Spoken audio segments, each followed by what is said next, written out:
Ahoy mateys! My nephew's watching Pirates of the Caribbean Part 2 or whatever the hell it is, and it's 3 hours long, recorded on the TV. God damn. What's going on, you guys? So, if you guys have seen the last video, we got the K24 back into the wagon, and today, if not today, at least in this video, we're gonna try to fire it over. Now, I spoke about the wiring last several videos about it not being a mirror image because the wire harness is for one company, obviously, right? Ryan Wire himself. The sub harness is from CJSWIRING, which is my go-to guy, and I guess they pin the plugs differently because they're not mirror image from one side to the other. So I'm gonna take you guys inside and show you what I found. I was kind of tinkering with this morning. Also, Chewy came by yesterday. We didn't have spark plugs, so he brought spark plugs right there. I installed them. Coil packs are in place. They are hooked up. Ground is hooked up. Case is back on because you guys know K series. This one right here comes off with the cover, so I had to put the whole cover back on to bolt the coil pack. And everything else inside the engine bay is pretty much done, except, like I mentioned, radiator's not into place because I'm going to fire it dry in case I need to kind of go underneath here for some reason. I don't want the radiator to be in the way. So, radiator, coolant, and I believe traction bar and just axle is all it needs to be 100% installed. But I'll take you guys inside the car real quick and show you what I found as far as the wiring goes. It's a simple, you know, mix-up, but nothing I can't just depin and repin. So this is the wire engine harness, and this is the CJS sub harness for the K series to your specific chassis. So my wiring problem before was through the engine harness, I was getting power to the signal wire that goes on the starter, and once the key goes into the on position and goes to the first click, the starter starts, you know, cranking, and that's not normal. Obviously, you're supposed to crank it over to the third one where then it'll trigger the starter to turn on. So what my problem is, the signal wire on the starter is getting direct power, and now I sent a whole bunch of pictures to CJSWIRING, and he was able to kind of pinpoint some of the issues. But he did mention that this big black and white stripe is the starter signal, and on the other side it goes to this white wire, which I have no idea what it goes to, and over here is the white and black stripe. So this big one is typically wire's signal wire, I suppose. I'm going to ensure that with a multimeter here in a second, but I believe this big white-black goes to the signal black-white, and then these two little white ones are supposed to go with this guy, which are, you know, kind of crisscross. And he also mentioned the Coolant Temp, which is these two right here, yellow and green stripe. And then next to it is the green. I forgot which one he said this was for, but you can see both of these are not compliance with these two guys right here, right? And these need to be switched over as well too. So I'm just going to go ahead and depin and repin this. I've never opened this type of plug before. I broke it already, but I'm just going to go ahead and flip it over. I'm going to bring out the multimeter and again check the continuity from here to the signal wire on the starter to make sure that I'm pinning the correct one. And then maybe we'll hook up the battery and see if we can't get this thing to fire over with the base map I threw on it before. Got my multimeter, one side prong connected to the starter signal, and to confirm this giant white wire being the starter signal, I'm gonna go ahead and probe it on the continuity setting.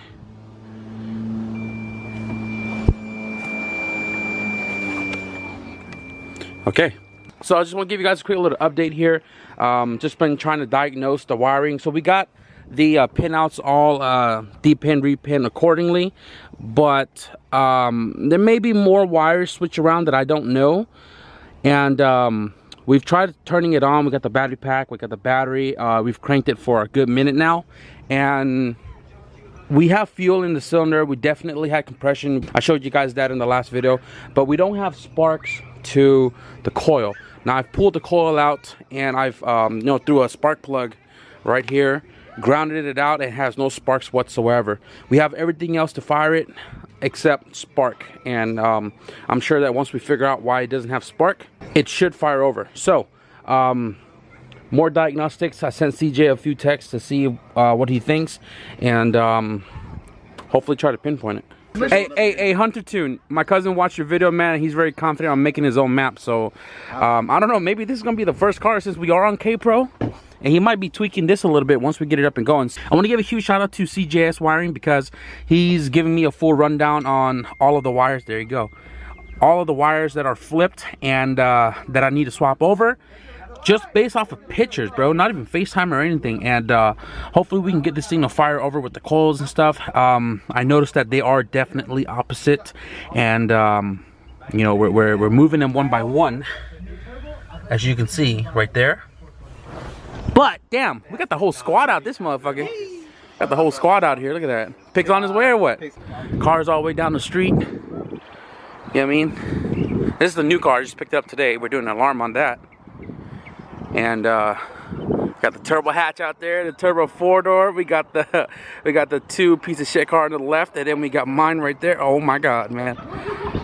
Today's a good day. It's a nice chillax day. I don't think the kids got school tomorrow, so that's good. We mowed the lawn a little bit. Yeah, just trying to button up this car, man. I'm getting excited the more and more we're depending these. All right, so we only got a couple more pins to go. We pinned all the top. Now they line up with this guy here, and we're doing the bottom side. 3 left.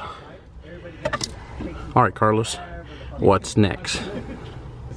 Damn, guys, so we just literally repinned the whole CJSWIRING harness. Now, huge shout out to CJ for definitely helping me with this sub harness. Now, his is designed and pinned according to his harnesses, not to rye wires. And rye wire, you know, obviously it's good quality too, but they got their own diagram that they roll with, and 2 extra wires. So these 2 extra orange right here is 2 extra wires in the rye wire harness, and it doesn't go to anything on the other side because that's optional, whatever you want to hook it up to, like maybe boost by your solenoid or extra sensor, whatever the case may be. So now this harness looks like the way it should be, and I'm ready to fire this over. If you remember in the last video, I previously uploaded a stock K24 A4 map from a Honda Accord. So typically I'm gonna do it again real quick to show you guys. I'm gonna scroll down to other vehicles. Stock K24 Accord with header. Okay, it is connected to the ECU, and I am going to upload it right there. And it's throwing check engine light for Vtec oil pressure switch because it's not bypassed. So yeah, it's uploaded. I'm ready to fire this thing over. Can you make sure there's no fuel leaks over there?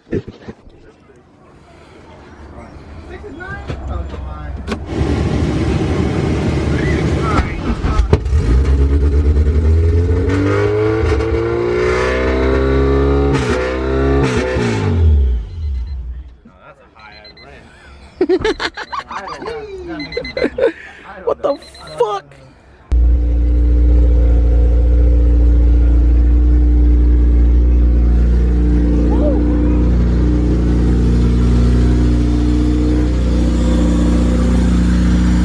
That's open? That's open, right? Alright, that's one. And what are you just holding it? It's not all the way, right? Yeah, it's a 12 wrench. Not all the way. Kill it. Oh yeah. Oh yeah. So this got to get blocked off. This is not throttle all the way. This guy's open because this went to the intake originally. And man, hey, the car fucking fired over, dude. Fuck yeah, dude. Hey, fuck yeah. Oh yeah. Oh yeah. Got it. Got him. Alright guys, so I didn't even know you can disable Vtec oil pressure switch. So I disabled that, uploaded the map, let the car idle, and then the ELD came back on, and then the code 41 heated oxygen sensor. So I called Jeremy, my tuner from Hawaii, and pretty much went to closed loop, disabled secondary, disabled O2 sensor heater response and all that. I did exactly what I thought I had to do. Jeremy told me the same thing. Still throws a P1166. I'm not sure why it's doing that. So he told me to hook up to the Wi-Fi, check for updates in case the program needs an update. Check my internet connection. I have connection. What you mean? So anyways, I just got to figure out how to get rid of that. Hey, Chewy.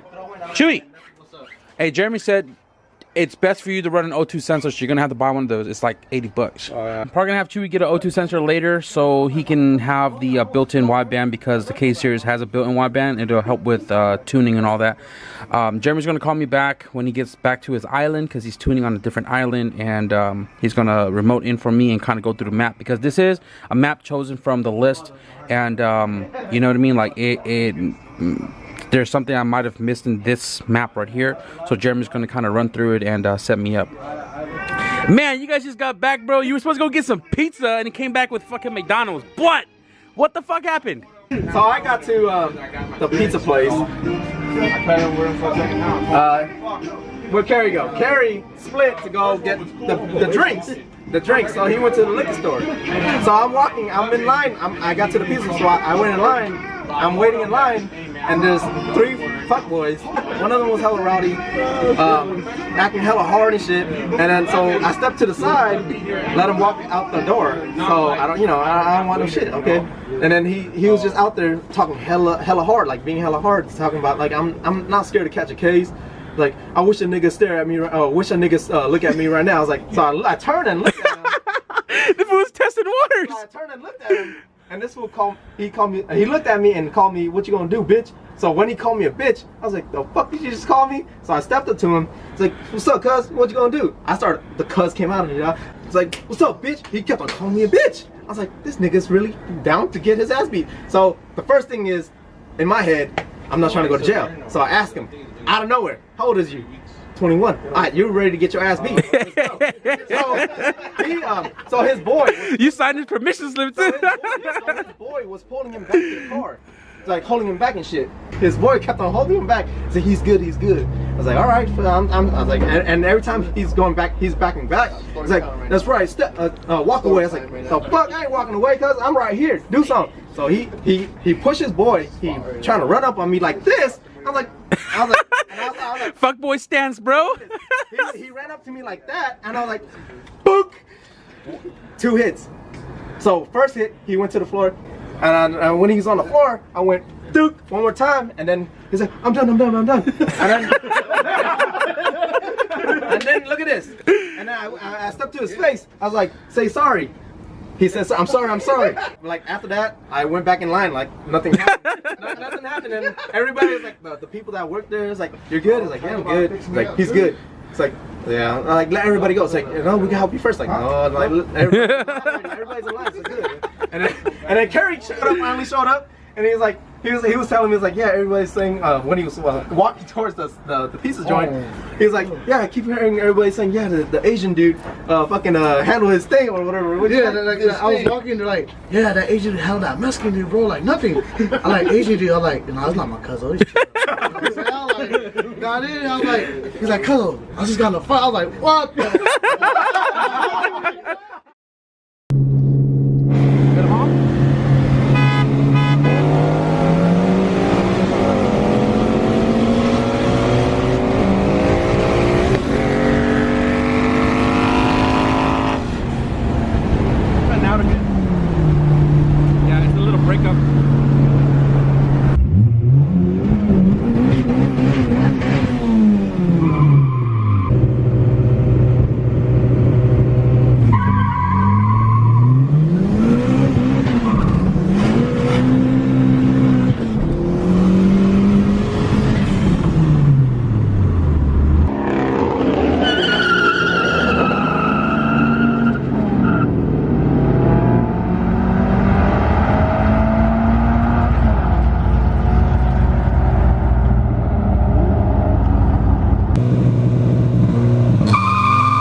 we heard some things going on and we decided, you know what, let's mob out. My cousin hasn't been to the runs, and he drove the EF sedan and kind of got a feel for what street racing is.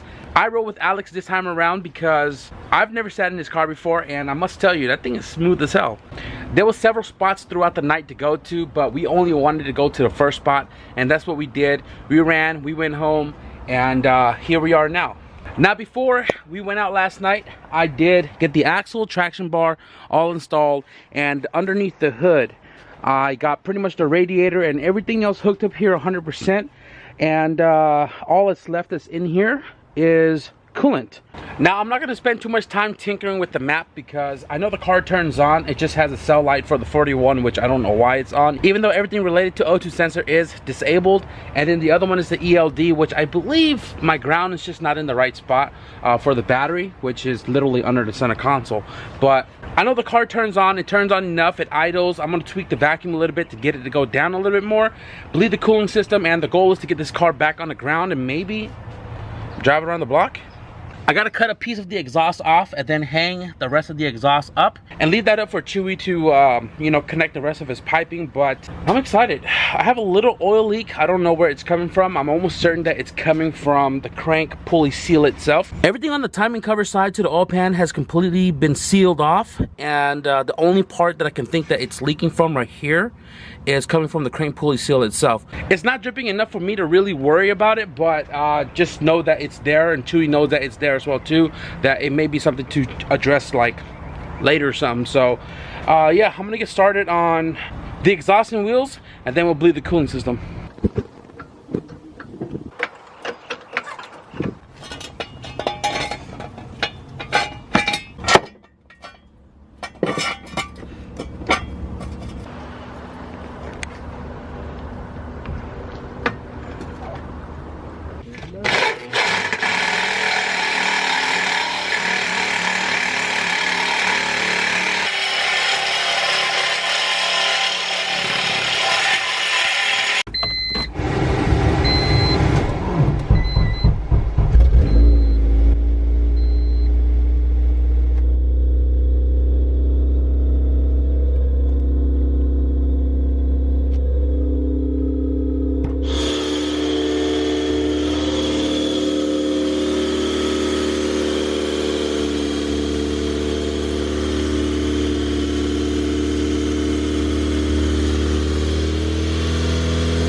Alright guys, so we've been tweaking this car a little bit now since the first drive, and I must say the car drives pretty smooth as far as like vibration, shaking, all of that. It's smooth, but the issue we are having is the fluctuation between 1,000 and 2,000 RPM, and it idles pretty high, as you guys saw in the drive.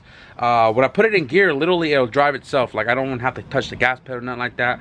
And we have a little issues with the clutch. What I'm thinking is the hydro conversion that he made based off of my video, it maxed out the pedal where the throw is super short. So the you know, the pedal is fully depressed and it's not pushing the rod enough to go into the master, and the clevis is maxed all the way out, so I can't even adjust it further to kick the pedal more outward to get more travel. So I told him, I said either get the hush kit or make another bracket where the clevis is about halfway through, and then make the bracket to where the master sits with it connected to the pedal with the clevis halfway, so that way we have a lot of adjustability out and a lot of adjustability in, if that makes any sense. But if you pump it like twice, it'll allow you to go into gear, but if you try to drive it normally pumping it once, it won't go into gear. But he's gonna try to take the car home today. We bled the cooling system. Right now I'm running water because the bottom of the radiator is leaking a little bit, and I'd rather have him leak water instead of coolant. So until he can figure out what he's gonna do with the radiator, I told him just get another one of this right here. It's a Sirocco radiator, and it's about what, 50 bucks now, and obviously this one fits and works, so everything is already set up for it. Get another radiator, make sure it doesn't leak, then fill it up with coolant.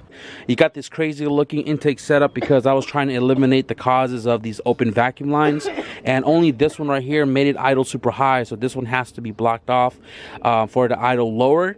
And I'm not sure with this whole system what it does, but I know my brother's car we don't have it, so I might try to block it off there, get a coolant temperature sensor plugged there, get rid of all of this together, and then he's going to figure out something for an intake so we can plug up the IAT sensor right here.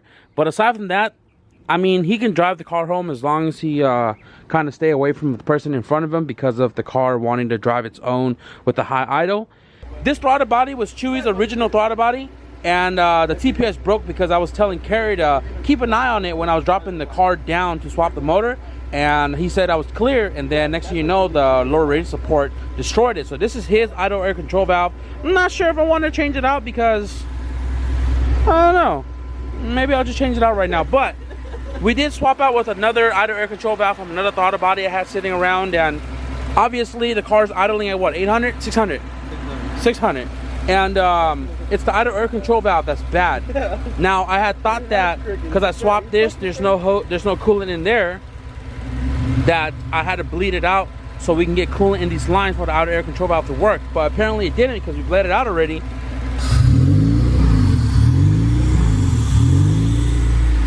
Did the idle drop, so the outer air control valve is stuck. I'm gonna swap the outer air control valve, see if it works. If it doesn't, I'm just gonna block off that port, and hopefully he can drive home like this, because you're still gonna try to take it today, right? He's gonna try to take it today. Huh? For sure?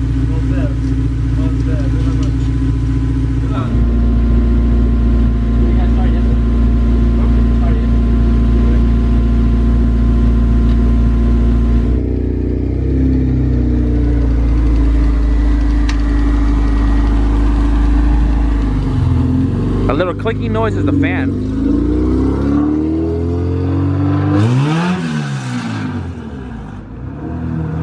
No mames.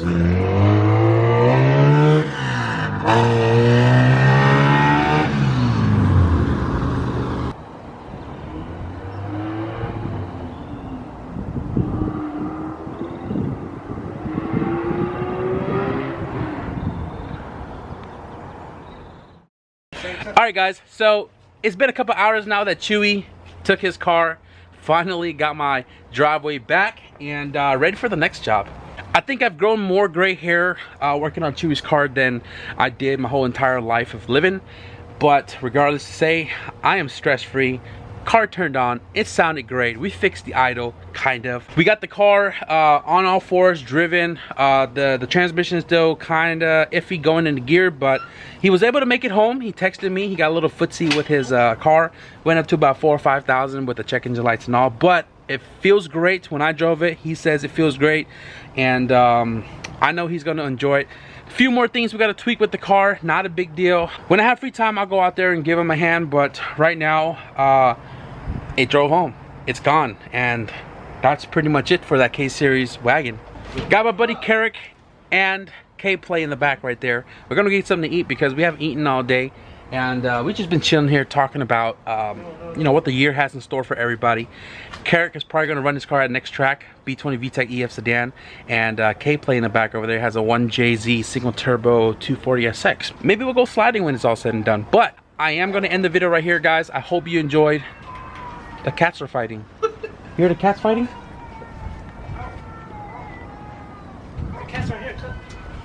I have no idea what the hell. There was one right there.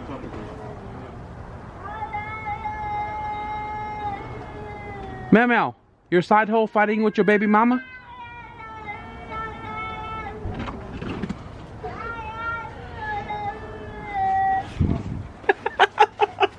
Meow Meow side piece and his baby mama's fighting right now. So anyways, if you guys enjoyed today's video, definitely hit the like button. If you guys want to stick around for the announcements of the giveaway, I'm not sure how I'm gonna go about it yet, but maybe we'll come up with something in the next video. So stay posted for that. Hit the subscribe button, guys. Hit the notification bell.